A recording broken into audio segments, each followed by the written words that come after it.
Well, hello and good morning. Old Mac is,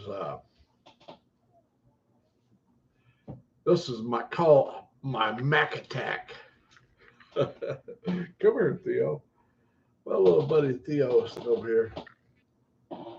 He, uh, he was wondering why I am on here talking. Um, I'm trying something a little different today. Um,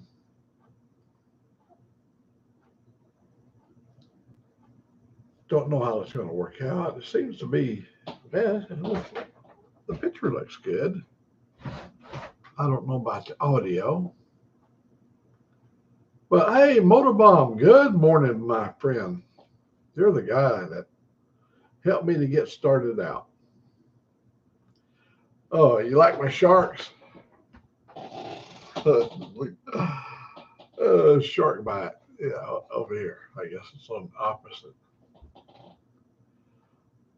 Oh, are you fixing? Are you already headed out to go to work, or I know? Oh, there's my buddy right over there. Hey, Theo. There's my little buddy over there. Over there. I got to learn these left and right hands. Okay, so the sound is okay. The speakers are quite a ways. What I've done is I mounted my camera over there. I've got a 32-inch monitor, one of those panoramic things, and I've set it up in the middle. And didn't know how the sound would work out. Tomorrow, you're going to see a big American flag right behind me here, right back here. Big American flag. Oh, I got to go. Oh, you don't go to work till 11 in the morning. Well, an artiste, you don't want to get out started too early as an artiste. you are, you do fantastic work. Angelique, she looks at she watches every one of your videos. She spends a lot of time on her laptop, and she watches your. Yeah, I'm gonna run up. We have what they call the tool shed. And they got some of the best American made flags. They're stitched. All the stars are stitched, and it's it's a nice. I think they're not all that expensive, but hey, Buck Brown. Good morning, Buck Brown. You're over there, so I can wave at you over there. uh, I was over there in the bed, and I thought, well, let me see if I can set that The camera is designed to set on a tripod. And Dave's channel, oh my God, we got the trifecta right here. Uh, Motorbomb and Buck Brown and Dave's channel is in here. Um, I'm really looking forward to your exciting adventure, Dave. This new thing that you're going to be doing here in the future.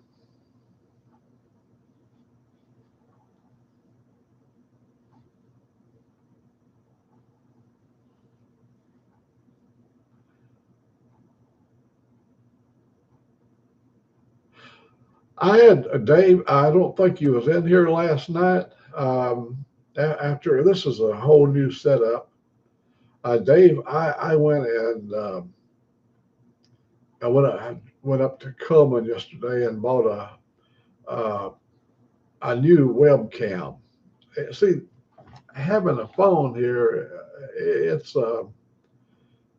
it's handy and everything, but the damn thing rings and it's always got little chirping sounds and that you guys get them details worked out there. My son,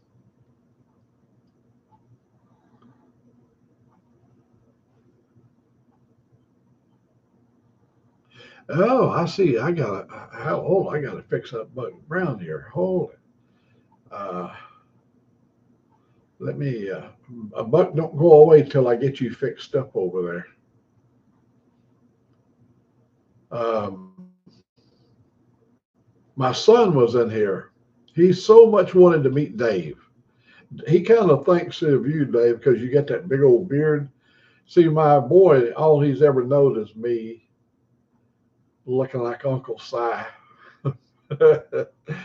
um, when he went with me to Maelstrom Air Force Base and spent the year out there with me.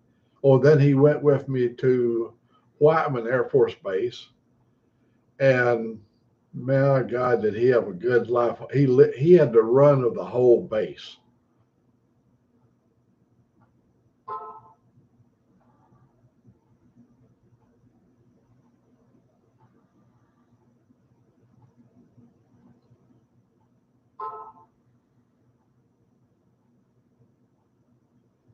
Oh, Buck, you're up in Birmingham.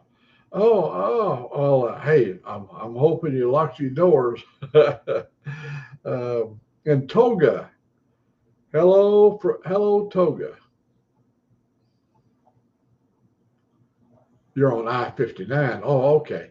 Um, are you heading up towards Chattanooga, or are you going to come up I-65? Let me get you taken care of here. Google, YouTube.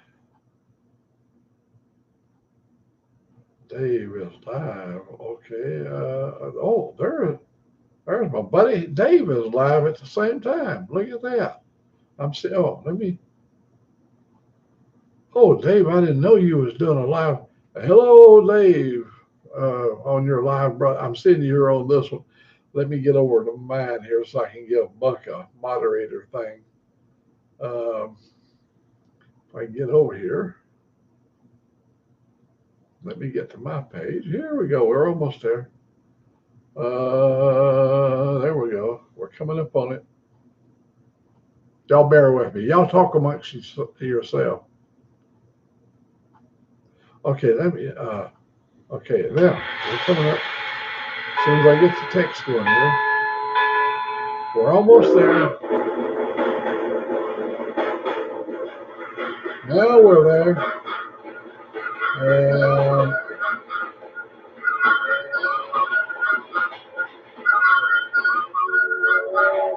there you go, Buck. And there's Jim. Oh, hell. Let me get this thing stopped. Whoa. Let me turn the volume down. We had some intermod. Buck, we got you fixed up now. Wait a minute. Buck, I'll be rolling south soon. I'm sitting here in the pilot's truck stop. You up at Rise and Fun. That was my favorite. When I was a truck driver, Rise and Fun was my favorite place to. It's up on the hill.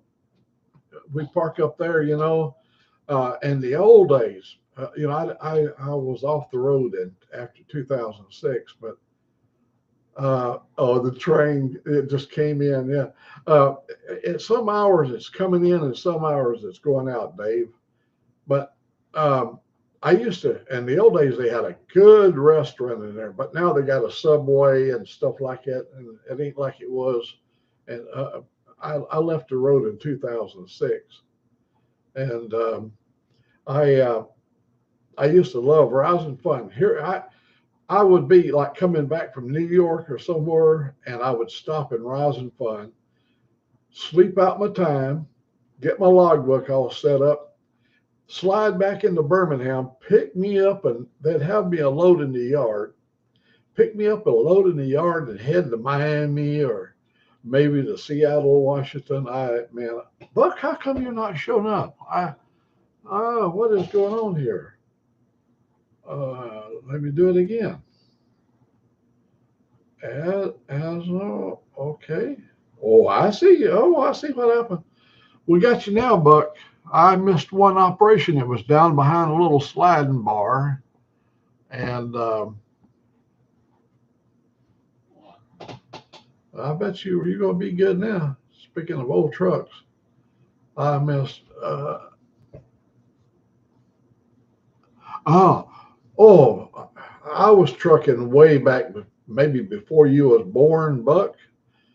We used to truck on old Route 66. I worked for a place uh, out of Adamsville, Alabama, when I was really young, back when we had what they call it was the ICC thing. And they didn't have the endorsement for combination, or they didn't have no CDLs.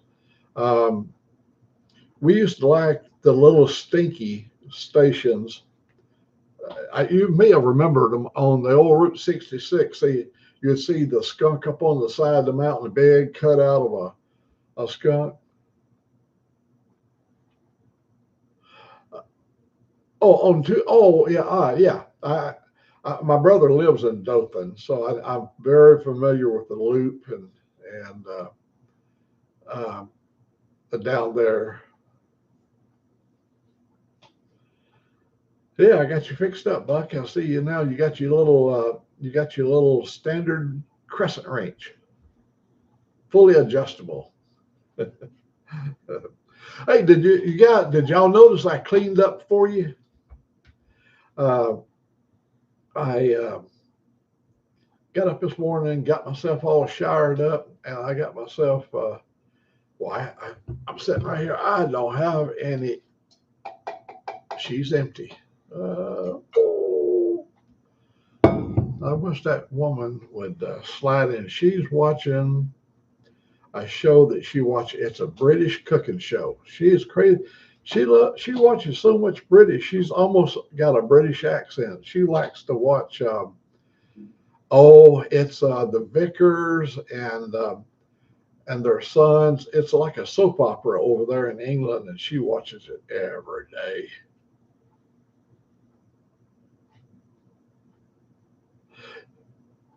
You got roots all over Alabama. I'm gonna tell you, Buck. I used to set up at a big office up in Seattle, and we'd have this big conference table, and there'd be people all around, and everybody was talking. They all had their little microphones, and they was selling whatever they was selling, or wanting to buy whatever we are selling. Sterling wheel. There's a gentleman I got to fix him up too. Um, Here we go. Okay. Ah, it stings a little bit when you first get it. You know, when you get the moderator, it stings a little bit, but you'll get over it. Sterling will. You can handle it, man.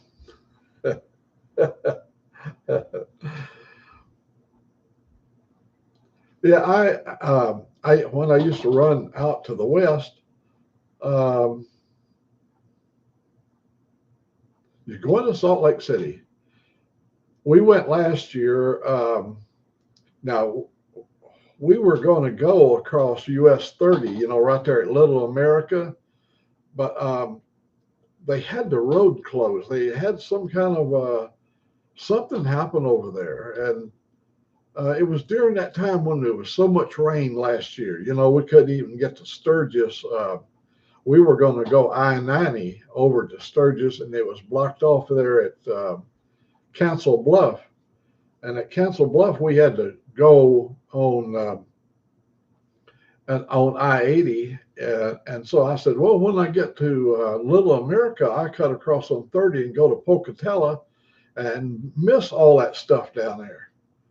And I got up there, and somewhere halfway between Little America and Pocatello over there, the road was closed. And so all the truckers said, no, don't go that way. And so we ended up going down to Salt Lake City, a turn and going north on 84, I believe it is. Uh, you guys amaze me. When I started driving over the road,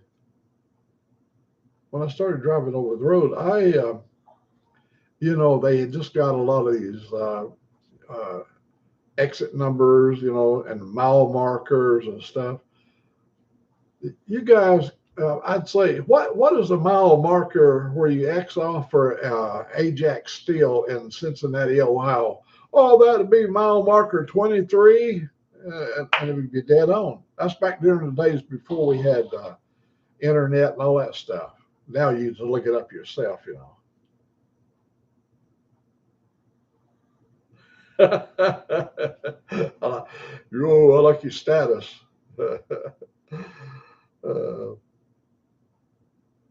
Oh, Toga said deity. Uh, hey, here's what's great about this.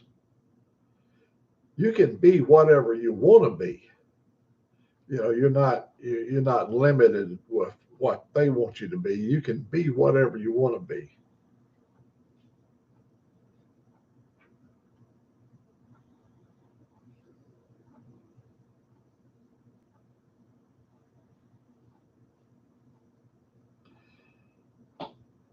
Uh, oh, well, I used to when I was last time I was making an effort to be a trucker. I We didn't have cell phone. I was the when I started in 2000. I think I did have one of them little flip phones. But you remember how what it used to be like? All you older drivers, they would have your bill of lading, and they would tell you when you got down in the area, find yourself a phone booth and call them and find out what dock you got to pull into. And you know, you're at 2 o'clock in the morning, you're tired, you're pissed off, you hate everybody in the world, you've been doing Rambo radio, and you're angry, and you go over on the phone and you drop in 75 cents, like down in Tampa or whatever, and you drop your 75 cents in, and you do the beep, beep, beep, beep, beep, beep, beep, beep, push the little buttons there, and that damn number they gave you up at the dispatch, that piece of shit. I used to really not like my dispatcher. It would be a damn fax, and it go, oh, the last thing you want after you've been all night irritated is to have a fax number squealing in your ear. Oh, man, well, I pulled in a place down there close to Miami. I think it was called Hollywood, Florida. I had these great big from Smith Machinery in Birmingham. I had these great big 26,000 pound gearboxes. Each of them weighed 26,000 pounds. Uh, well, there was only not wasn't supposed to weigh that much. Here's what happened: they was full of oil. You know, like several 55-gallon drums of oil, and because the bill of lading showed a whole lot less weight, but when we got down there and we took them up off the truck, they were so heavy. But anyhow, I pulled into a place, I think it was Hollywood, Florida, and I went and found me a phone booth. While I was in the phone booth, here comes this guy. I'll call him Julio. Just, I don't know what his name was. He looked like Hispanic. And here he comes up there, and he said, "Yeah, man, I got some watches for you." And I go, "No, I'm not interested." He said, "Oh, this is authentic Rolex, man. The best Rolex made in the world." And he pulled his sleeve up, and he had watches all up his arm, and he pulled the other sleeve, and he had more watches. The guy was carrying so many watches on him and everything. And then he said, hey, how about just $10, man? I've got this one over here. Look here, right here. This is for $10. How can you go wrong? So I bought Ruth a lady's watch. Good looking. It looked really good and everything. And for $10, And well, anyhow, I bring it home, and about a week or two later, she said, "The back came off." You get what you pay for. Yeah. I bought a lot of things from the people. One guy, I was down there in Little Haiti, just up above Miami. I was delivering stuff to be loaded onto a ship that was going to Haiti, and I had to go over there at the Little Haiti, and Little Haiti is it's all Haitians, and so this kid come riding up on a bicycle. It was, I mean, high dollar bicycle, like 18 speed and all that stuff. And he said, uh, first he said he wanted 150. And I said, no, I'm not interested in the bike. And he said, hey man, could you give me 30? And this guy that was helping us to unload it was he was a Catholic father. You know, he had his Catholic suit on, and he said, no, no, no. And then he told that boy, he said, get out of there, whatever. He waved his hands, and the boy wandered off. You always like Miami. I did too. I have a certain fondness for Miami. You know what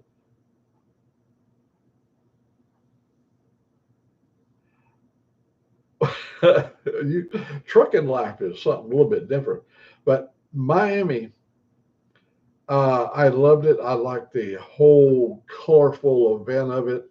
I stayed when uh, when the hurricane hit down there and killed all those people in the islands. Over 6,000 killed. The one that come across the end of Florida and did a lot of damage. Well, we was hauling for the Red Cross emergency goods to be loaded on a ship, and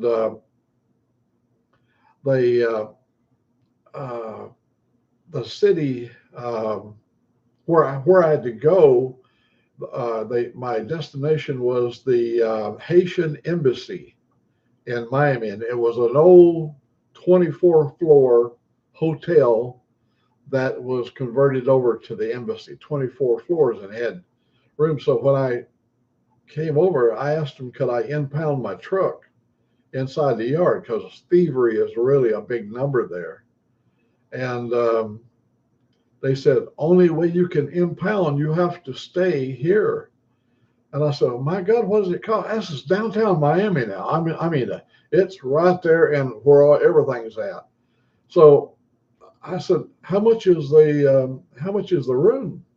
I don't know what it would cost to stay, staying in Miami is like $275 a night, 290, 500. I mean, the numbers are big. And he told me, he said, let me see. And he told me $28. $28? Hell yeah, I'm staying in Miami. So they open the big gates. I go in. We get parked in such a way that I could escape in a hurry. And I was up on the 18th floor, and I had a window. I could look out and see my truck.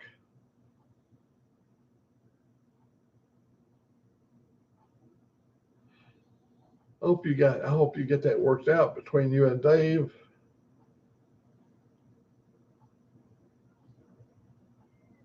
I'm gonna surprise Kime someday and join him.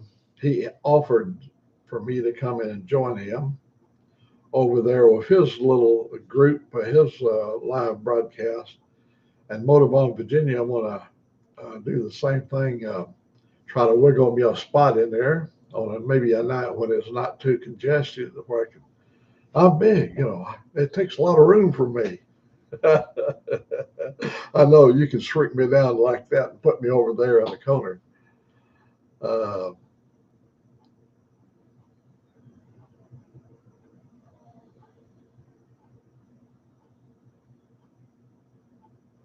a dairy plant that's surrounded by barbed wire, man. I mean, I've seen some things, and over in Little Haiti, where Little Haiti is, just up the road away. I think quite a ways up there, but Little Haiti is a dangerous place. I mean, it is for my color skin, for a light boy. But here's what happened. The priest told me, the black guy, the priest, he said, I'm going to take you to breakfast. And I thought, oh, great. So I went over and got in. He had an SUV, a very nice SUV. And I hopped in it. It might have been a Mercedes, or it was a nice car. And so we go up there to McDonald's in Little Haiti. And when we got there, it was full of Haitians. I'm talking about the room was just packed. And it was everybody talking at the same time, you know, making a lot of noise. And when we walked in the door, me, white boy, and the priest, we walked in the door, the room come to a dead total silence. And next thing I know, it's like cockroaches. They begin to slide out this door and out that door, and they was funneling their way out this door. And next thing I know, there was only a handful of us in there. And so we get in, and I said, "Man, you have awesome power. You emptied this whole building out." And he reached in his pockets and he pulled out a handful of bones. And when he rattled them like this, it made a rattling, hollow, rattle bones like porcelain sound. And I said, "What does the bone have to do with it?" And he told me, he said, "In Haiti, we have mixed the Catholicism, the Catholic teachings with that of black magic, voodoo, or whatever." And he said, "These bones have so much power in them." He said, "The sound of them sends shivers down their spine. That means shut up, move away. A person of power is in the room." I went, "Oh my God, that's a lot of power." I've often thought I wished I had a few bones I could rattle. 7 come 11, 7 come 11. But man, he had a way about him. He had power down there. He was a little kind of like George Jefferson kind of guy. That little, when he, for a priest, he had to walk and everything, man. He just like, it was pretty cool. Oh, I tell you guys remember Saturday Night Live, Father Sarducci? He kind of reminded me of Father Sarducci, but more of a George Jefferson flair. And so, yeah, you guys remember on Saturday Night Live that he wore the hat, the big hat, and he smoked cigarettes, a lot of cigarettes, you know, and Father Sarducci. Surely, I know some of you bound to remember. Well, Buck, I've delivered to a lot of places down there. I used to haul a lot of electric motors down there, and it was one of my favorite places to go. I've been down there right after a hurricane, and all those little, you know, all through the town, you got little bridges and you got water. I've seen the water all the way up to the bridges, and man, it can rain down there. And I got to say, the law treated me good. Of all the trips I made in and out of Miami, I never got a ticket. Um,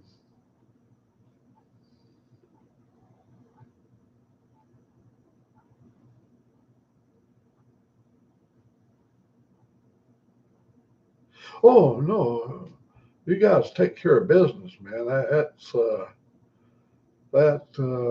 what is important: bringing people together and connecting people up, and and it works out good. Motorbaum, Virginia, he said he don't have to go to work until 11 o'clock, but he might be on another live broadcast because man, there's just so many of them. I'm going to fix it up. Dave, my son, was on here last night. Like I say, his person he really wanted to meet last night was you.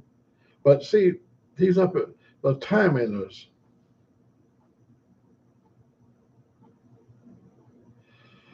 You know, I think we all got some kind of a common bond. Um, I'm a ham radio operator. And when I was on the road, I used to run across other ham operators, and then we'd move off CB and we'd go over on 10 meters. And you know, that's just a band right close to, I'd move over, and my electronic tuner I had at the time, I had a Kenwood radio, a 590 Kenwood for my radio setting right there. And and it had electronic, tuner, and so switching from 11 to 10 meters, it was really easy. And we would talk, and I had this guy over in England that I talked to every day at about 1 o'clock, and he would find me, and then we'd go and talk, or I'd find him, and one time I was sitting up on I-81 up there at the Flying J in Pennsylvania. When you go across the border into Pennsylvania, the Flying J there, that's where I did all my showering, right there at the Flying J on I-81. And I was sitting up there, and I was talking to a group of people. And good morning, Mr. Ray Gregory. How are you? I can't say it like you do. I was sitting there talking to a network of radio operators, and the net control was down in Macon, Georgia. And so I was talking, and here comes this guy across the parking lot. He was parked there in the trucker group there, and he come over, and he wanted to know if he could hop up there. I said, sure, get up. And I rolled the window down. He said, man, what channel are you on? I said, I ain't on no channel. He said, I have looked, he said, I got 900 uppers and 400 lowers, and I've got all the mid channels. And he said, I can't find you nowhere. I said, I'm on 40 meters. And he said, what channel is that? I said, it's a band. It's a whole band, 40 meters.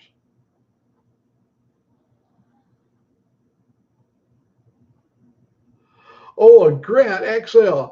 Oh, I've had some goodies in my truck. We had the first radio I had in the truck was a Pace. No, it was a Pace. Nah, I don't think that's right. It was a 19 channel radio. They didn't even have 20 or 23 or not even 40. It was 19 channels. And way we used to do on the West Coast, channel 19 was for truckers running east and west, and channel 17 was north and south, I guess it was. Yeah, I think so we ran on 17 up and down the coast, and then when you'd go east, you'd just switch over to 19. Oh, there used to be a guy that loved the Connex over there in Pell City at the Citco. There's a little Citco truck stop just right there where the lakes are. And you can go down there to the Citco station just before you cross the lake. And it's got a really good, he's a ham radio operator, but he's not one of them kind of guys that take your microphone and go, hello, yeah, and get that maximum swing. He puts your RF. He sets your deck up to where you're putting out RF matched with a swing, and you had big sound. And people go, "Oh my God, how did you get that big sound?" But you see them guys, them technicians. That ain't no way to. He would tune it with the vowels. He would take the microphone and he would go A, E, I, O, U, and he'd look at the peaks on his monitor, and he'd made sure you didn't have splatter and all that kind of stuff.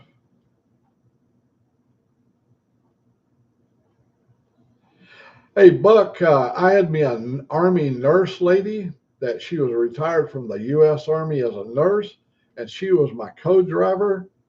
We used to haul from Birmingham out to just north of Los Angeles, up there where 405 and 5 comes together, that little area. We was hauling lithium battery stuff to make lithium batteries.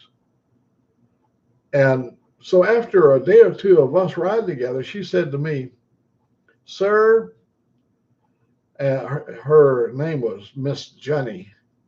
She said, do you mind if you would you leave your radio on at night? When you 5 on and 5 off.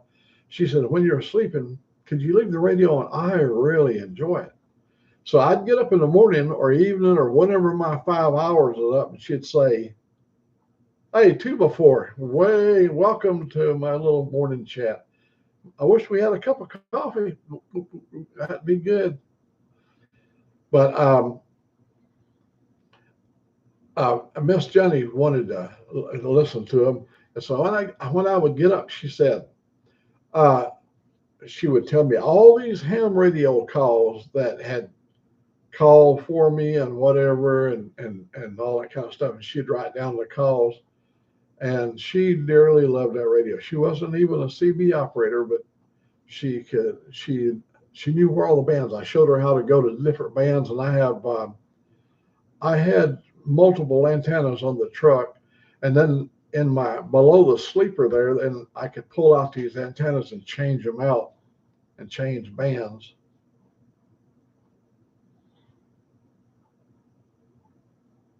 Lower on that. Hey, look at this old chair. My woman yesterday, she said, "We're going to get you a chair." I go, "No, I love that chair. I've had this thing for 18 years. This chair I've been sitting in for 18 years. My big old ass has just pretty well wore it out." Mr. Gregory, did you spend the night down in Florida, or have you started back already?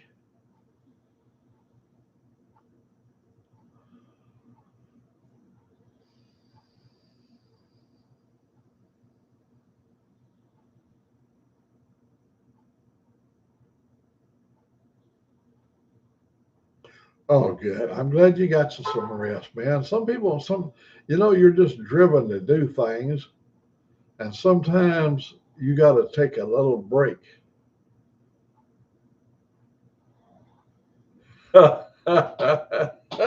This old chair, but it's a good one. The back's wore out, but it fits me really good. I just hate to give up on anything. Um, but she showed me some nice chairs. She said, "Oh, Mac, you need a new chair." So I'll be spending her inheritance and get a new chair. I don't know if I like the camera sitting up there or not. I like to read. It's really good to be able to read what everybody's saying.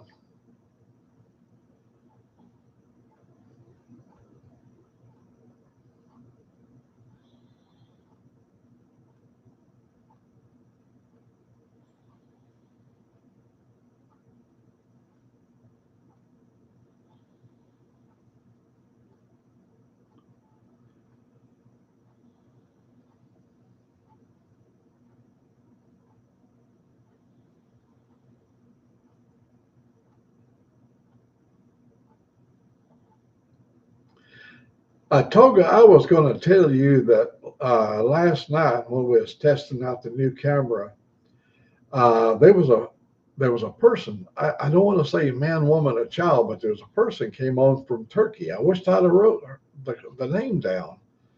She came on from Turkey, and she didn't stay long. Maybe it might have been a English thing. I don't know. I've got it in my mind. Everybody speaks English everywhere, but I know that's not true.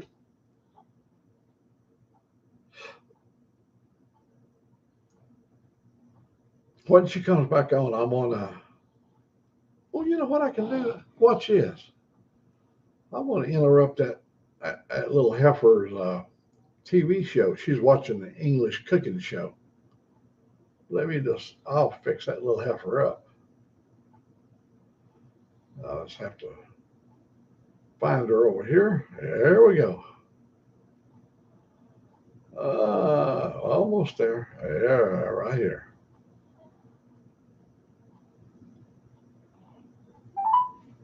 Hey, it's Angelique. Sorry I missed your call. I'll call you back when I can. Thanks. Can you believe that? Can you? At the tone, please record your message. When you are finished, To the moon, Angelique. or press 1 for more options. Damn, my eyebrows looks evil. Well, I'm not going to leave you a message. See, she's watching her show. And see, this phone is kind of like my little bell when I want something.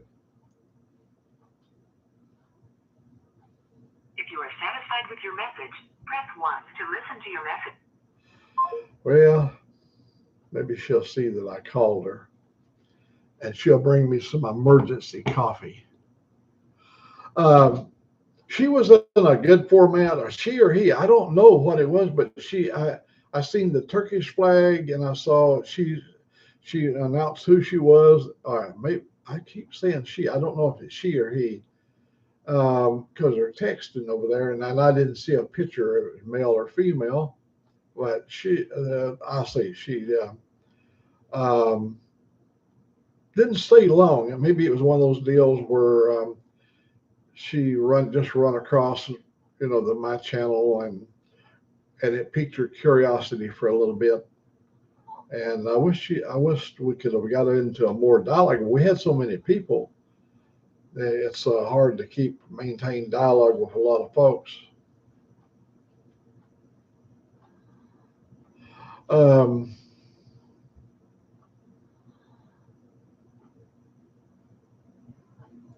Come and go, yeah, come and go.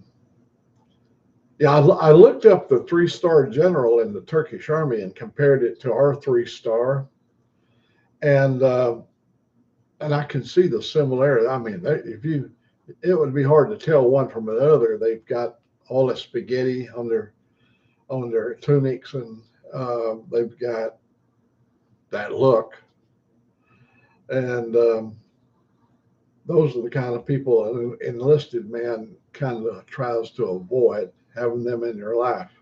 I only had that one 3-star general to go fishing with me, and he was quite a gentleman. He was from Indiana or Illinois. He was a heart surgeon. He was stationed at McCord Air Force Base, and that's right there next to Fort Lewis. It's now Joint Tactical McCord Lewis. They're combined their operation. I think that's the way it should be. This bullshit about having all these separate entities. My generals are bigger than your general. Well, bullshit. You work for the American people, and I love it. I like this thing of having. You can be in the Army, you can be in the Navy, Marines, whatever, but you got to have joint tactical operations if you're going to have a successful Army. You can't have these admirals over here saying, no, I don't think we're going to do that today. Or some asshole that would be some kind of an authoritarian Army general that, no, I'll tell you the way it's going to be. Well, now with this joint tactical stuff, all your different units are interconnected, and it's good. I like it that way.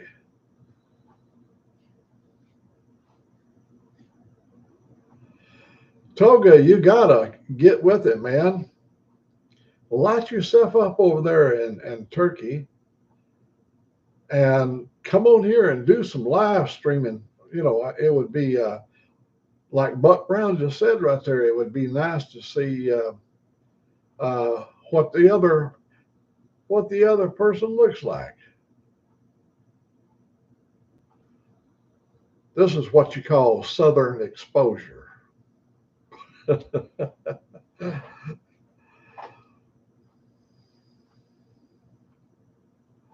My son got a kick out of coming and joining us last night.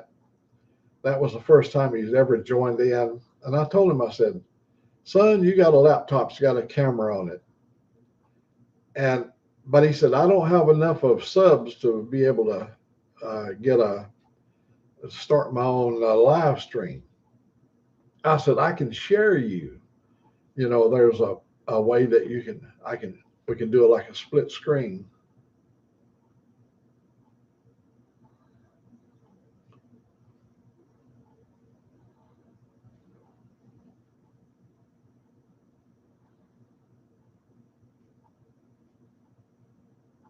Oh my God, rank has its privileges. I used to be a civilian military contractor when we was doing the missile thing, and we had so much power. We were citizens. We didn't have to do We not because we didn't want to. We didn't have to do none of that stuff. We didn't have to meet the dress code other than what was required by the facility that you're staying in, like McCord Air Force Base, or if you're staying at Whiteman down in Missouri, or Maelstrom up in Montana, or over here at Redstone. The base would set whatever your dress code was, but you didn't have to do none of that other stuff. And you could walk up and he'd be a general there. You could walk right up to the general, and he was just another guy. He put his shorts up. I believe my little dog. Oh, he was fixing to roll over on his back. My little buddy is laying right over there. There he is, right there. I'm gonna move this so y'all can see my little buddy, maybe a little bit more. That little buddy, my buddy. Look over in the corner. Look, guys, you guys, about there's a ham radio. There's 10-meter resonator over in the corner, a little short stinger on it. That was on my truck right there. That right there was on my truck from 2006.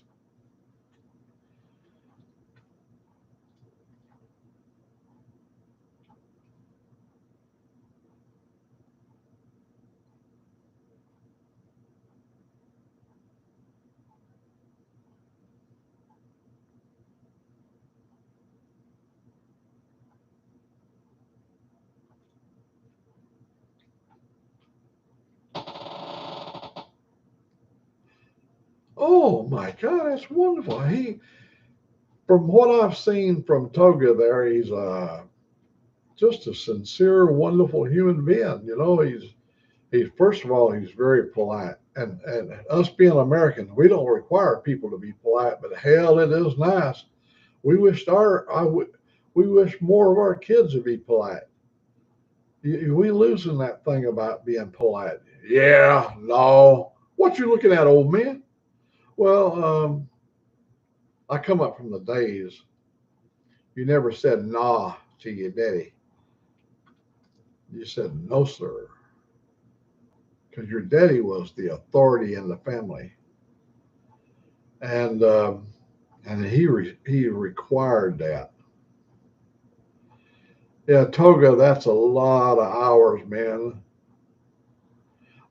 Are you on a special project where you're having to put in a lot of hours to maybe implement a program, or you're having to put in a lot of hours to get a production line started? Or I know, because when I see this, when we was doing, we built a lot of ships.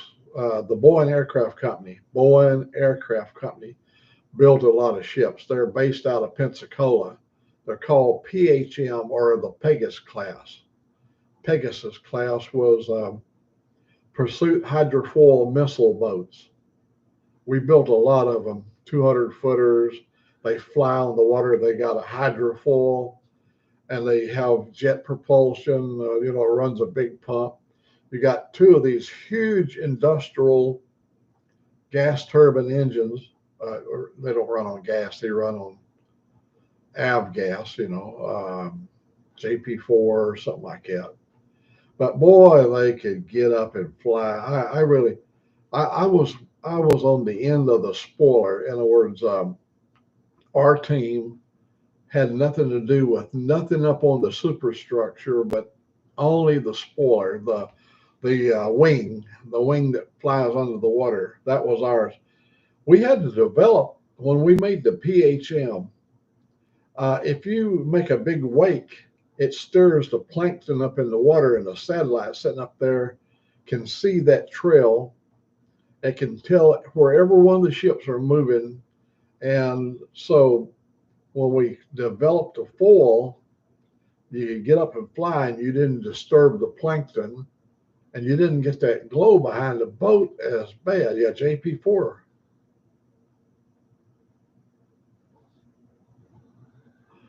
Oh, it was a fuel.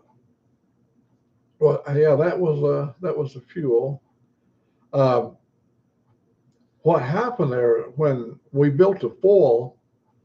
If you take a stainless or a material and you push it through salt water at high speed, it began to have like a molecular structure that would put off current, and it would make the plankton light up.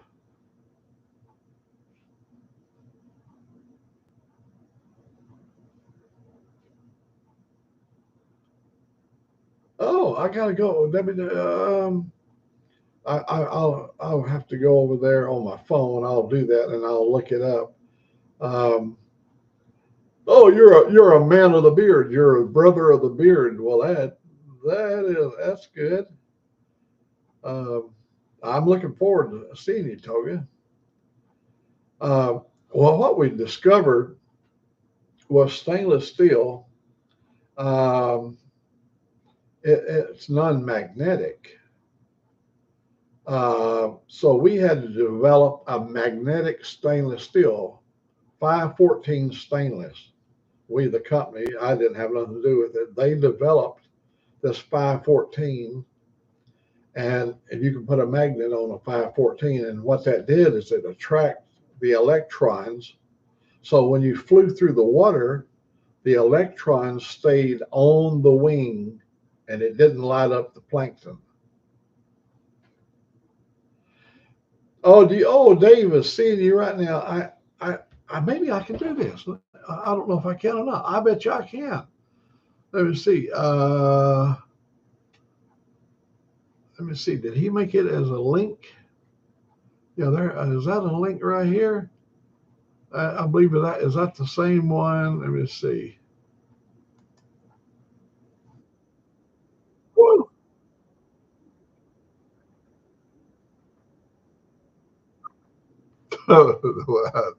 No, that wasn't right. Let me see. How are we going to do this? How are we going to do this? Let me try Buck Brown's. Let's right here.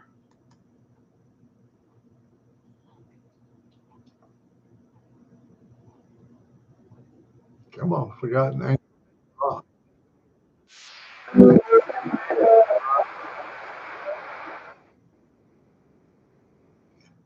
Okay, our Wheelburner Express. I don't know if I'm still on the air. I think I am. I want to see. Come on.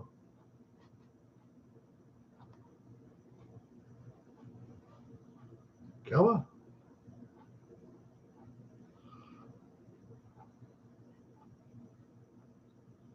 I'm watching this over here.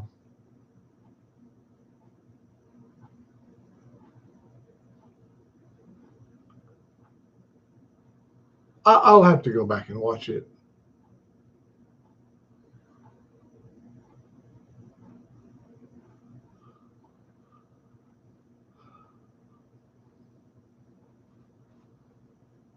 Let me see if I can slide it forward. Yeah, there's where the pictures are.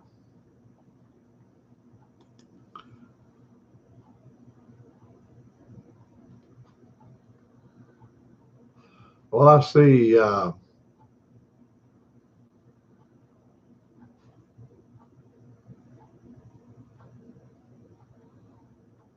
Wheelburner, I believe it is. I see Shade Tree Surgeon.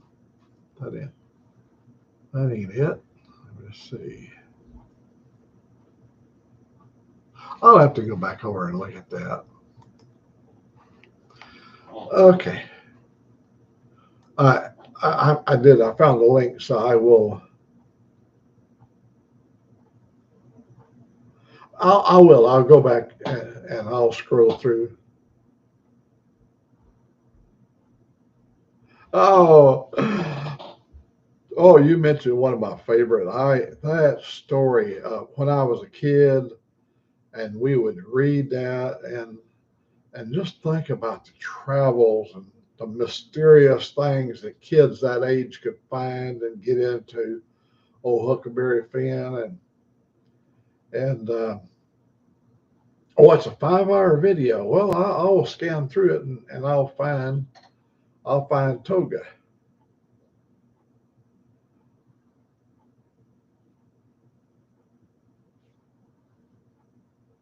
Um, did you see my dog over there laying over there? He's just almost out of. He's right over there. Um, he's he wants to be right close to me. You know, when he's not feeling well, he's like a little human, like a little old man. He'll come over there to my bed and he'll do a little like that. And I'll look over the side of that bed and he's got that most pleading look in his little eyes, like, I need to be up there where you're at. So I'll pick him up. Oh, man, he'll come and lay right against my chest. And I think it's when he's suffering, when he's hurting or something like that, he wants to be close to me. And then I've heard that animals know things. And I got to thinking, a lot of times I think maybe he's kind of sensed that I'm fixing to expire. Yeah. So he wanted to be up there really close when it happened.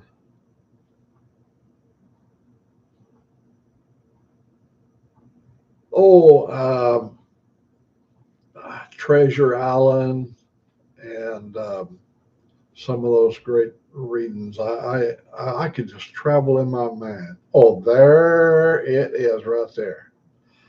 Girlfriend, come here. Come right over here. It can't see you. They can't see you. Watch out. Hold it. Back then. You're not decent, girl. I'm in my nightclothes. Stand right over here, Eddie. Right over here. No, me right here, baby. You can get up there. Now. All these fine folks sitting right here. Oh my gosh. Have you been up all night? Yeah. Oh, We run this thing. This is a 24-hour network. The Mack channel? We don't shut down. Or shut up, do you? I'm not going to ever shut up. Oh, Motorbomb Virginia said, hi, Angelique. Hi. Say it loud enough so they can hear you. Hi. Man, that sounds like a frog croaking. Well, remember, I've only been up a short time. I thought you was in there watching your cooking show. You told me that you was going to watch your... Yeah, one of my favorite cooking shows. Yeah, I had to wink at her. You know, the one that you like to look, the one that's got the vicar. What's the name of that show? Or the old vicar, the English show. Oh, the Vicar of Dibley? The Vicar of Dibley? Dibley. Ghibli. D. Oh, Dibley. Dibley. It's a weird little hamlet in England. Oh, it's a little hamlet in England. And it's a lady. Toga said, hello, Angelique. Good morning. Say good morning, Mr. Toga. Morning, Mr. Toga. And good morning, Buck Brown. Good morning, Buck Brown. And good morning, everybody. Everybody. You took a shortcut. You know, honey, if you'd be so... He called you ma'am. Ma'am. Damn, that makes me feel old. Dude, that makes me feel old. She is old. She's old. Not as old as you. I know you're not as old as me. You? If you're as old as me, I wouldn't have you. You'd be out on the street somewhere. Yeah, there you go, hitchhiking. If you could be so kind. Would you like some cereal? No, I'd like to have a cup of coffee right now. Just a cup of coffee? Yeah. Do you want your big green cup? Yeah, that'd be fine. Okay. She gonna make me a cup of coffee. There she goes, sashaying off out of here. God, man. Anyhow, I'm glad I got it. I don't think my little buddy even woke up over there. I wish you'd move around, Theo, so they know you're not a little stuffed dog. Let me see. We've been on here for 58 minutes. I think she's going to bring me some coffee. And if y'all like, y'all get yourself a cup of coffee and we'll catch up on any topic you want to talk about. We'll talk about it. I don't know a lot about anything, but I know a little bit about a lot of things. Well, you cannot live to be 84 years of age without obtaining some knowledge, some seeing things. I've seen things. Oh, 2 before got his coffee. Ronnie Millsap. So, Prisoner of the Highway. Oh my God. There are so many good truck driving songs. What? Oh, I think there's so many. Uh, that's a great laugh. Ronnie Millsap. We got some great entertainers. And our music is accepted around the world. I mean, um, same as like with the Beatles. The English when the British groups came over to America, they took America by storm. But we countered. We came back strong with uh, our own American groups. And I came up as a rock and roller. I I used to go to a lot of car shows, and I had a street rod that I built myself, and I would go to these car shows. Oh, yeah, Chris Christopherson. He just, as you know, he just bit the bullet. Rubber ducky. Yeah. Um, look at all them great. Him and old Jerry Lee Lewis and all them Smokey and the Bandit and all those shows, about wild ass truck drivers. And Buck, about 5 o'clock in the afternoon.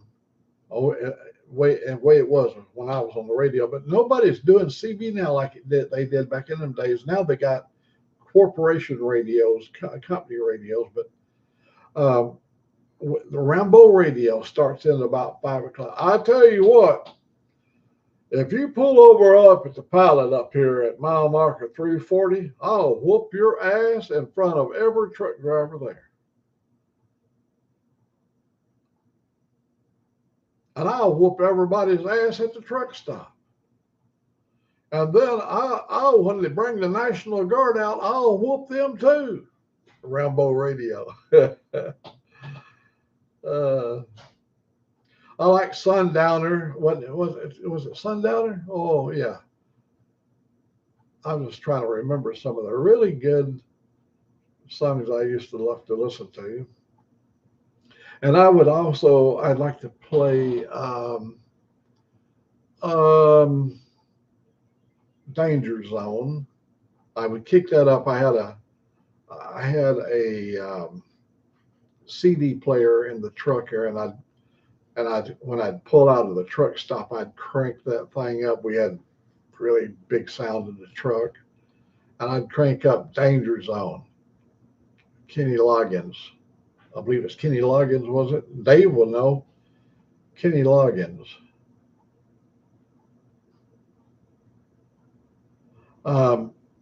Danger Zone. And I love it when you kick it over in overdrive. I used to explain.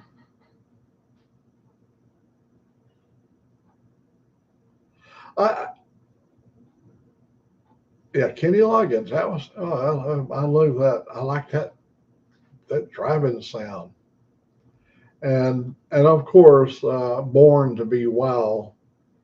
That was me right there. I think it's what's kept me living because I had a bit. I mean, don't come any closer. And next time you come in, put clothes on, okay? That's not decent. We're talking to decent people. Put some clothes on, girl. And you should go to bed at a normal hour. Get on out of here. Boy, I tell you. No pancakes for you. Oh, you're not going to make me a pancake? No. Please. Tough tits. Oh, tough what? Tough tits. You mean like titillating? Sure, why not? We'll go with that. Coffee.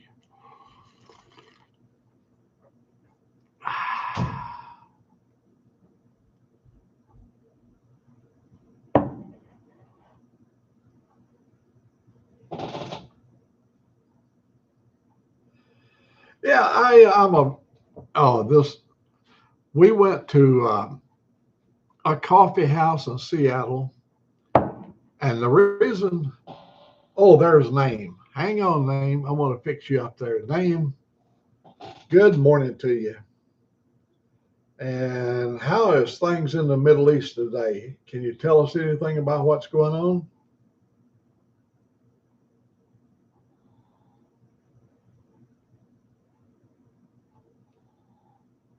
I'm looking at it. I'm getting my thing here operating here. I'll be here almost there. Here we go. There we go. There we go. Now let me do this right here.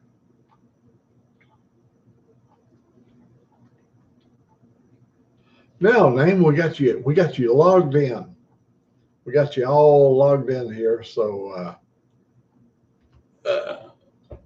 there be the old. Oh, that's a lot of shadows. You can't even see nothing on that thing. Old Mac right there, having a Mack attack. Let me see. I gotta get me a power cable here and hook it up. Did y'all see a ball spot up there? My sister, I hadn't seen her in years. And good morning, Mr. Sick. See, Name, I got you all fixed up right there. You got the power.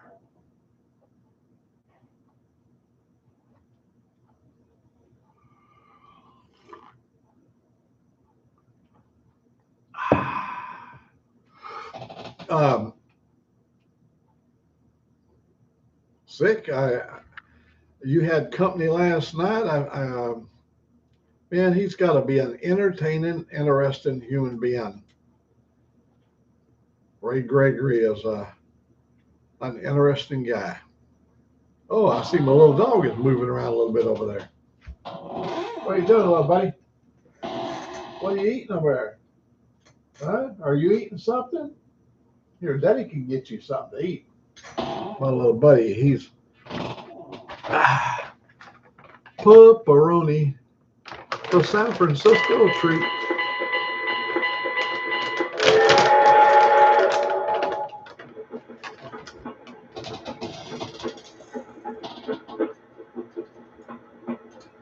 You don't want pepperoni?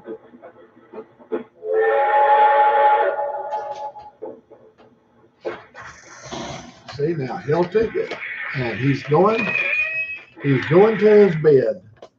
He's got a place over there. He has an eating nest, and he will not eat a bite of that kind of food till he takes it over there and gets in his little bed there. Oh, we got Name in here. Sick, you don't know Name. Name, you might introduce yourself to the group here. You see all these names, they're all just really good human beings. Dave is in Australia, and Sick is down in Florida, and Buck is over on I-59, and Ray's down in Florida. Motobomb is up in Virginia, and Toga is in Turkey. We got a pretty good collection of people here.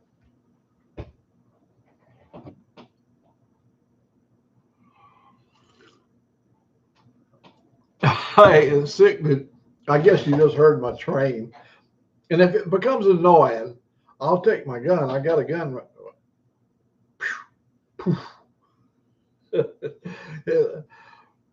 I've had that train for 24 years. Yeah, I got it in 2000. And I didn't buy it. It was given to me by my brother. He had bought it, and him and his wife could not stand the sound of that thing squeaking and bellowing and the horns are blowing and steam whistles. And he said, you can have this if you want it. Otherwise, we're going to throw it in the dump. It's never been a minute late in 24 years. It runs really good, keeps good time. It's big. It's one of those like big military clocks, big sweeping hands, got a second hand, and it's got a train that comes. It's got a lot of different trains, all steam.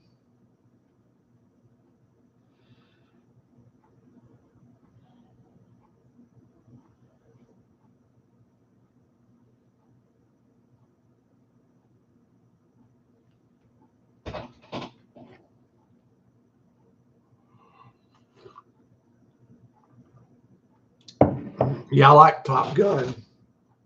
That's another good action sounding, puts you in the mood for action, and I do like that.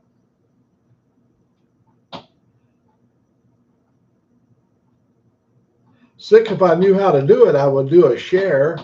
I don't know how to do it yet, and you could be on screen with me. We'd split the screen, and you could bring your channel in. I think we can. I believe that I read somewhere where you can do that. So yep, we could split the screen and share it, and he's all set up too. We can do the same.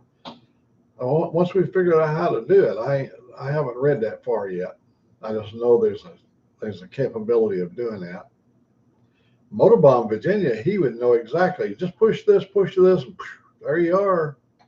But I haven't figured that part out yet. Not with my little operation, little operation. It looks like the color is staying reasonably good. This is as bad as it is, this is it. This is all you get. And for those that don't know me, here we go.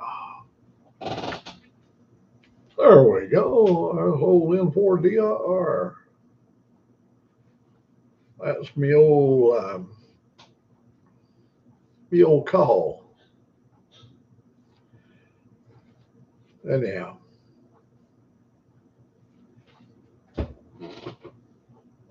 You got to keep a few caps around. I had when I was truck driving, that all these different companies would give me the company cap. One of my very favorite well, thank you, Toga. One of my very favorite was from the Apache conveyor company. They made conveyors for these mills, and the Apache company had these beautiful, really nice hats, and they would give them to us, and they would be in a plastic bag, and so you get down to a place where the forklift drivers didn't want to come out. They would stay in. They didn't want to come out in the rain and unload a flatbed. But when they knew there was a cap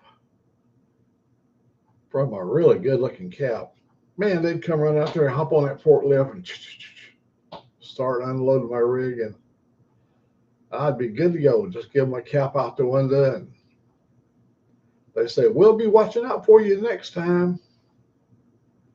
Bribery.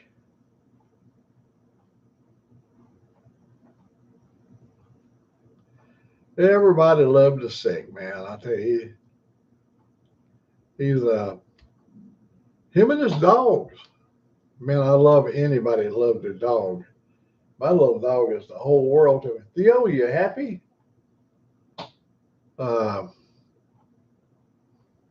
He brings me a lot of joy, and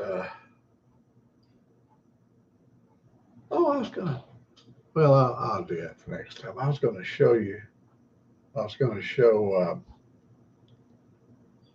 Motobomb there. I've got a big knife too.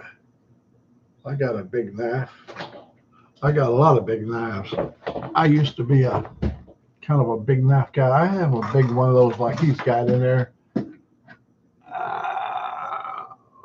American man. Oh, American flag right there.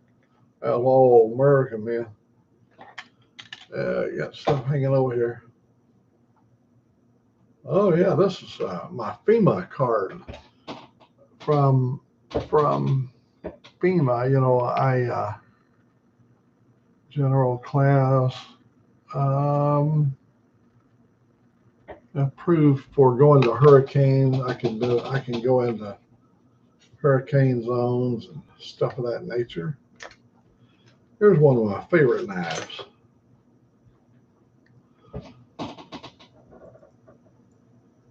You would say, how could it be your favorite? And you let the thing, oh, I cannot believe it. It is pitiful.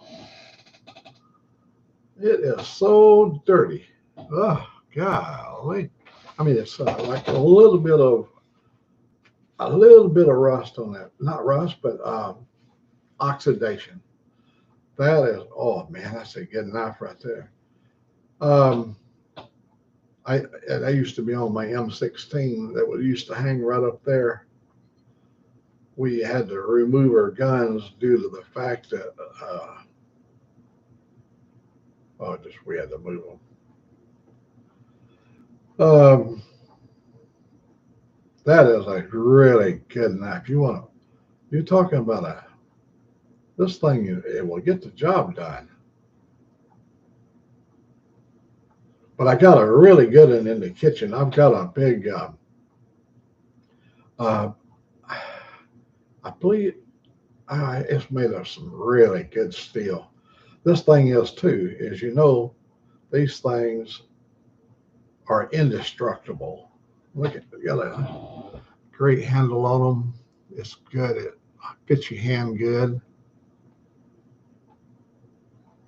You guys that took basic training, you know what the little hole in the end there, what that, and y'all remember how the latching device worked too. There it is. You remember that old instructor up there? He would show you how to lock it in, and then he'd hold one in his hand, and he said, "I want one of you smart asses to come and take my knife from me." Oh, and see, this is double on. This is sharp on both sides. It is really sharp. Oh man, you can tell. Oh yeah, that thing is sharp.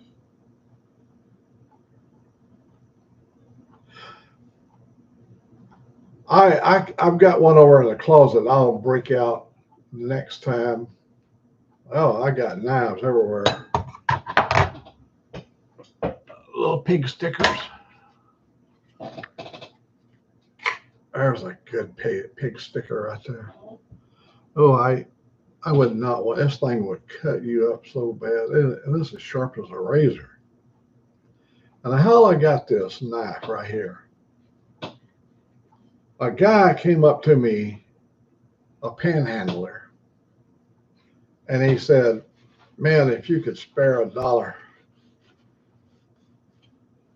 And I'm really in need of a sandwich. So anyhow, I gave him the money. Well, he goes away. He went into the Subway shop.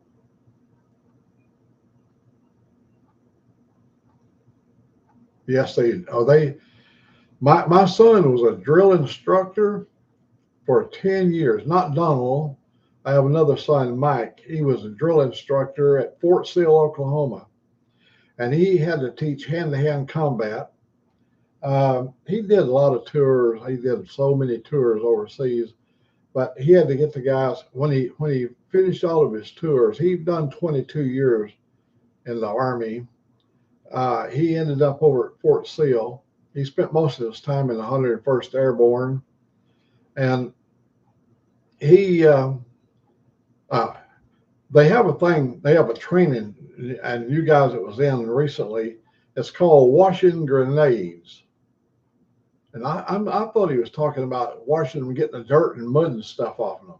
No, washing them is where you actually you're throwing live grenades. You wash it. You pull the pin, the spoon flips up, off it goes, And poof. Well, he was telling about a female troop that came through, and she was little, like just barely minimum size for the military. And when she did she did the thing, when she let it go, it went up her and hit the top of the wall and fell back on this side. Oh my God. Well, he stood there. He had his little Yogi Bear hat on his head. And when that thing went off, a piece of steel went into his hand. And so everybody finally recovered and he got up, and um, he was standing there and the blood was running down to his elbow. And she said, "Oh my God, you're bleeding." I think he was an E7 or E6 or E7. He said, "Yeah, E7," because he was the head of the cadre. So she was standing there next to him, and he reached over and got a hold of it. It was only like a quarter inch of steel sticking out of his hand. He got a hold of it. When he pulled it out, there was 3/4 of an inch in his hand. He went, he pulled that thing out. He pulled it out. Blood squirted out of the hole. And that girl went, "Oh no!" And he said, "From now on, young lady," he had to give that stern drill instructor thing.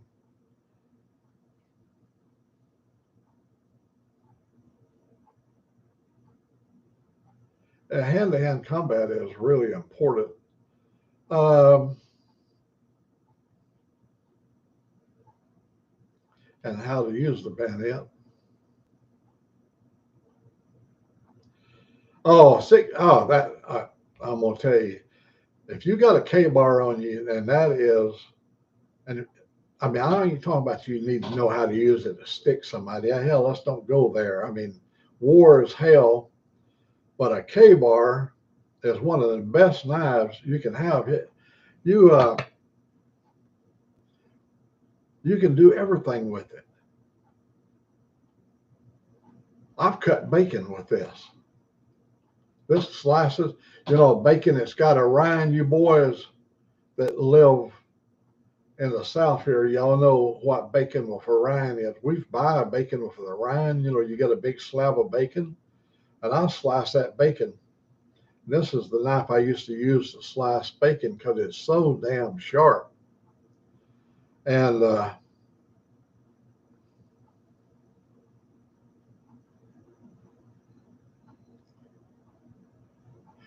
anyhow, yeah, I use that for slicing bacon. It's just a really a good knife for all occasions.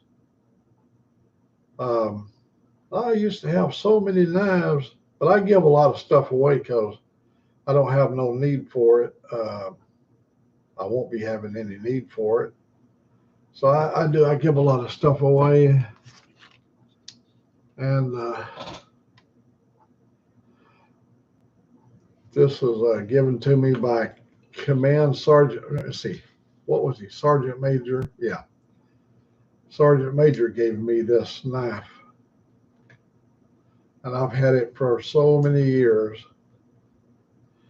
My son was my daughter, the man that she married, her father-in-law was Command Sergeant Major. Command Sergeant Major, you've got the little cluster around the oak leaf. Command Sergeant Major. You got Sergeant Major and Command Sergeant Major. That's E9. And you have what they call field. I used to have it. I used to have his badge up there. He gave to me. Now I've given it away too. But Command Sergeant Major holds a lot of power.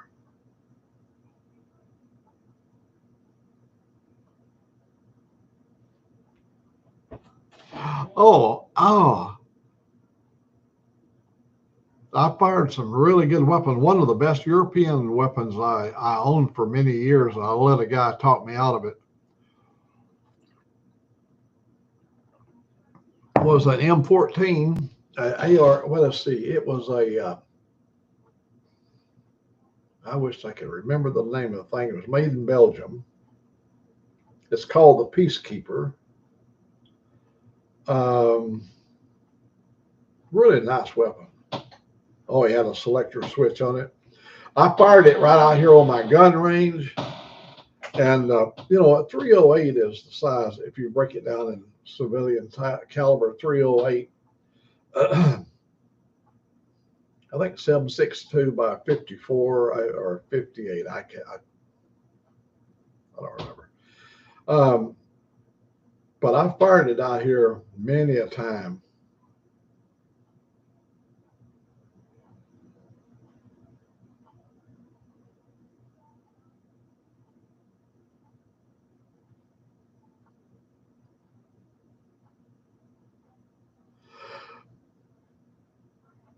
Yeah, hey, look, we moved down here from Seattle, Washington, and we've got a lot of bedrooms, but they are all used up of all the crap that we had. And we got a bedroom over there, and it's packed up to the ceiling that was never opened. And we've been here 29 years, and the boxes are still in there. I just don't go in there anymore. That's her stuff.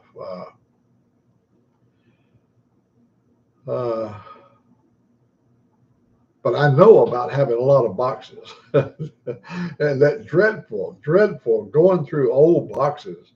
Because here's what happens. You open a box you haven't seen in quite a while, and first thing you pull out, you start reading it or looking at it. You go, oh my God. And then, all right, so 45 minutes goes away, and you're on the first item. And you look over there and you see something catch your eye, and you pull it out and you go, oh, I got this at the World's Fair. I don't want to let go of that, you know. And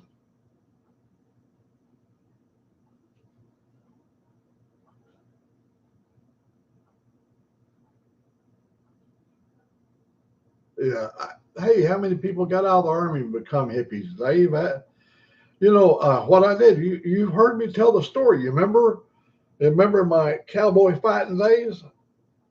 Me and old Floyd.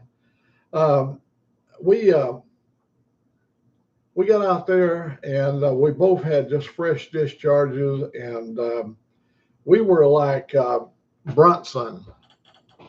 Except we went on a motorcycle. We went across the country, two good old boys from the South,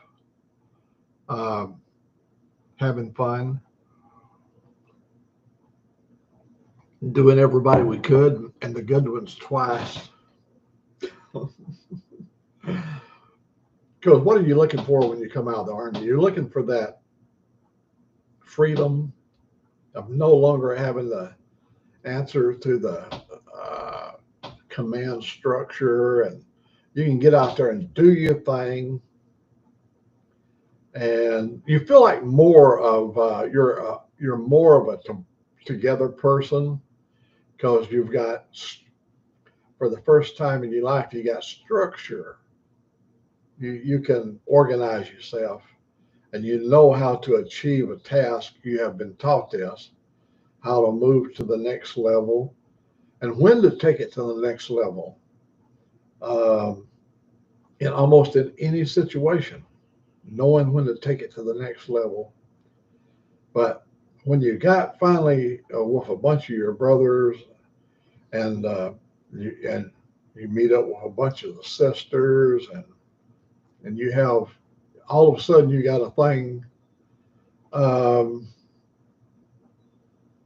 that they look at us as hippies, you know, because we're like vagabonds. We don't care about nothing.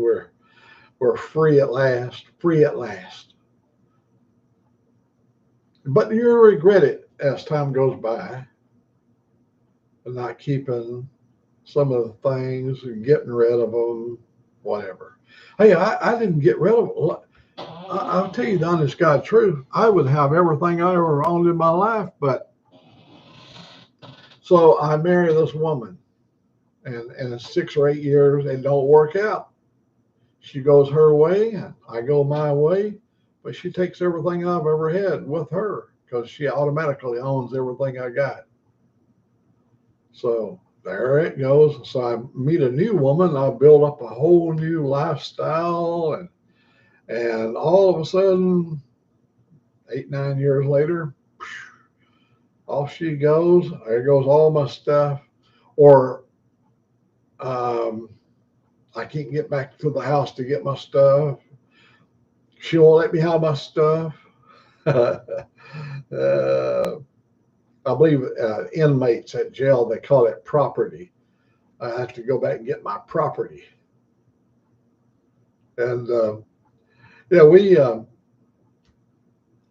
we found ourselves that way. Oh, I know, sick man. I can when I hear you, I hear your frustration in your voice. Hell, I've been there. Um, anyhow, I when I married Ruth, she lasted for 33 years. I had made up my mind that was going to be the end of it. There won't be no more formal marriages or none of that stuff. And I've made it to the end. Well, up to now. And oh, that's one thing good about age. Age, you develop wisdom. You have developed, a certain amount of awareness and what to get involved in. When you're young, your loins dictates what you're going to do. That has led you into more situations. You know that. I'm telling you the truth. You let that little thing be the brain, and you're going to get into some bad situations. You can overlook so much stuff. See, it only has one little eye, and it don't look around a lot. So all you guys that's been there, when you get older, that brain there no longer has the power over you. You're operating from here, and your life is so much better. When you want to go ride, you don't have to say, I'd sure like to go take a ride. Well, no, you can't, because we're going to go up there and we're going to do this. And I know, but I'd really like to go ride with the boys. Well, no. You can do it the next time. But this time you got to do this. Okay.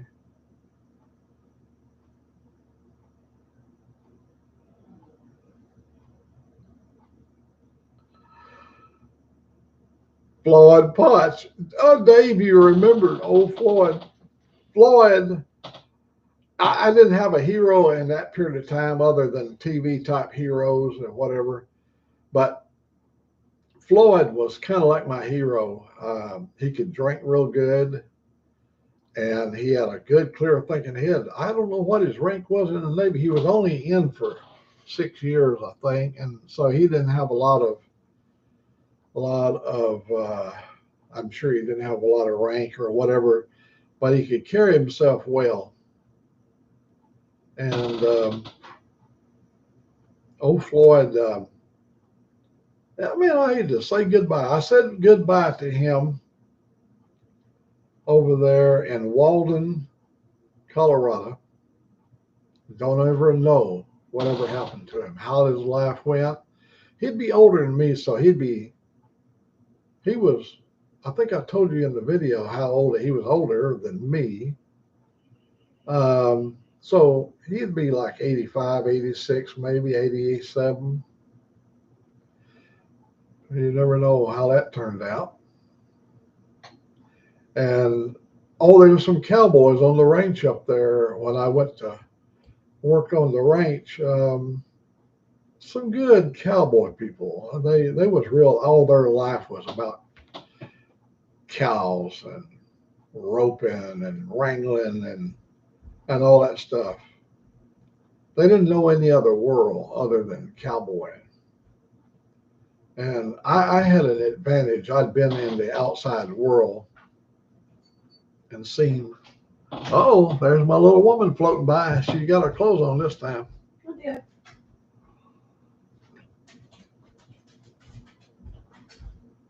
She's taking old Theo for his walk.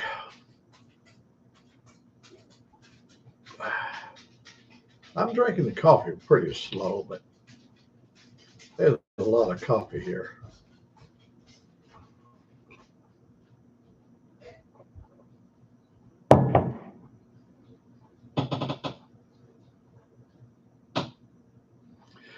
Yeah, old Floyd, I've had a few characters come through in my life, and none to match Floyd. Floyd knew, he knew his this way around stuff and what he was going to have to do, and he could think real fast on his feet, had really good hands on him, and that was a wonderful time. Everything in those days was in vivid color because I had them young eyes.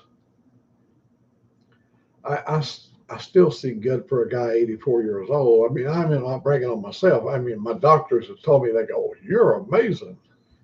They said, "Your heart is solid. You got a liver like cast iron. You're going to live forever." I'm going to prove them wrong. I like that song. You got to know when to hold them and when to fold them. And but this is one of those things, you don't call the shots. You just live every day and enjoy life and meet really good people. I see a whole list of good people over there. And my son, I was talking to him, trying to encourage him to get his camera, turn it on, and join me in. I like to get my little grandson on there, and get him on the camera. He's a delight in everybody's life. His mama is a Russian woman, and she's just a delightful person. And his grandfather is an old oligarch from Russia, and him and his wife, they speak fluent Russian. And my little grandson will probably be, because he stays over his granddad there, and his granddad is working for Microsoft. He's an executive with the Microsoft Corporation. He came over from Russia with the technology. I think over there they was paying him like $60 a month for computer science. He come to America, and now he's semi-retired from Microsoft. But my little grandson, Henry, see, Henry is American Henry name, and his middle name is Alexander from the Russian side. And so it's a good culture. I mean, he'll learn a language skill, and that'll make him more universal as far as being able to communicate with other people. And I'm sure he'll learn other languages other than Russian and English.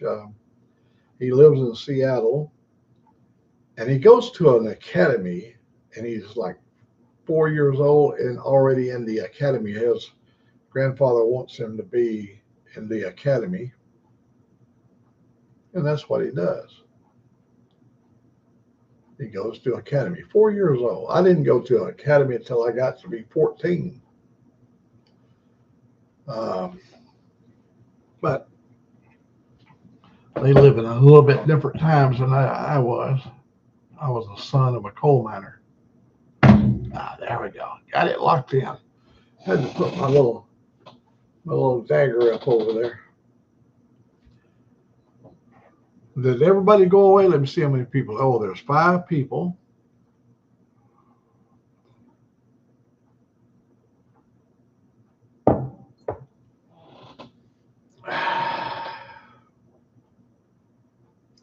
I was showing the guys last night,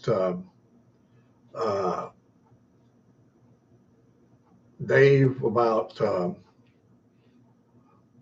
when you was doing the walrus thing. I'm the walrus, you got that big old beard there, and I know the feeling when mine grows out. It's right now, it's in like a dormant stage, but when it grows out, it's usually down to my belly. And when I ride, I used to have an open face and I wear sunglasses. My beard would go up and it would be in my eyes.